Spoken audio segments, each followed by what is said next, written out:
வணக்கம். சற்று முன் கிடைக்கப்பெற்ற ஒரு மிக மிக முக்கியமான செய்தி ஒன்று வெளியாகியுள்ளது. துணை முதல்வர் உதயநிதி ஸ்டாலின் அவர்கள் கைது செய்யப்பட உள்ளதாகவும் சுமார் 7 ஆண்டுகள் வரை சிறை தண்டனை பெற்றுத்தர உள்ளதாகவும் தற்பொழுது தகவல்கள் வெளியாகியுள்ளது. வடமாநிலங்களில் சமீபத்தில் தேர்தல் முடிவுகள் வெளியாகியிருந்தன.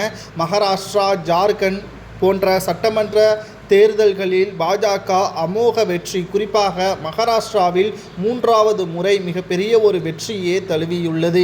இது இந்தியா கூட்டணிக்கு மிகப்பெரிய ஒரு ஆபத்தை வருகின்ற மக்களவை தேர்தலிலும் சந்திக்கும்.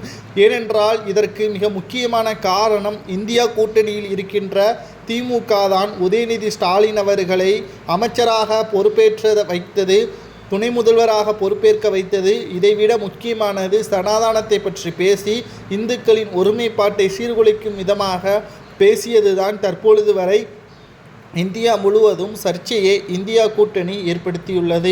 மேற்கு வங்காள முதல்வர் மம்தா பானர்ஜி அவர்கள் பல முறை எடுத்து கூறியிருந்தார், உதயநிதி ஸ்டாலின் அவர்கள் அரசியலில் கத்துக்குட்டி, அவரை பேசவிட்டு வேடிக்கை பார்ப்பது தவறு, நாம் அடக்கம் மிக மிக முக்கியமானது என்று பல முறை எடுத்து கூறியிருந்தார். ஆனால் ஸ்டாலின் அவர்கள் இதையெல்லாம் கேட்பதற்கு தயாராக இல்லை என்பது நமது அனைவருக்கும் நன்றாகவே தெரியும். காரணம், ஸ்டாலினை பொம்மையாகத்தான் செயல்பட்டு கொண்டிருக்கிறார்.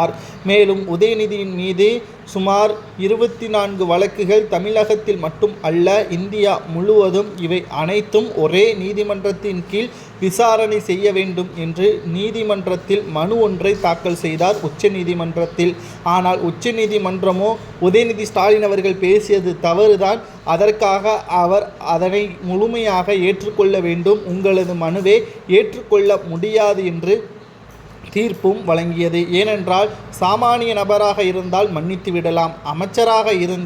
அமைச்சராக இருப்பவர் சாதி, சமய, இன வேறுபாடு இன்றி மக்களுக்காக அர்ப்பணிக்கக்கூடிய பதவியில் இருக்கக்கூடியவர் எப்படி குறிப்பிட்ட சமூகத்தை எதிர்த்து பேச முடியும்? அப்படி பேச வேண்டும் என்றால் நீங்கள் பதவியை ராஜினாமா செய்துவிட்டு சாமானியனாக இருங்கள், அதற்கான வழக்குகளை நீங்கள் எதிர்கொள்ள தயாராக இருங்கள் என்றும் நீதிமன்றம் சுட்டிக்காட்டியுள்ளார். தற்பொழுது வடமாநிலங்களில் மீண்டும் இந்திய காங்கிரஸ் தோல்வியடைந்து வருவதால் எப்படியாவது உதயநிதி ஸ்டாலின் அவர்களை சிறையில் அடைத்தால்தான் மீண்டும் வருகின்ற தேர்தல்களில் இந்திய கூட்டணி வெற்றியடைய முடியும் என்பதை சுட்டிக்காட்டி தற்பொழுது விசாரணையை மும்முரமாக காங்கிரஸை தீவிரப்படுத்தியுள்ளது. இதனால் திமுக காங்கிரஸ் கூட்டணியும் உடைவதற்கான வாய்ப்புகள் இருப்பதாக செய்திகளும் வெளியாகியுள்ளது. மேலும் திராவிட முன்னேற்றக் கழகத்தின் தலைவர் மிக அதிக அளவு கோபத்தில்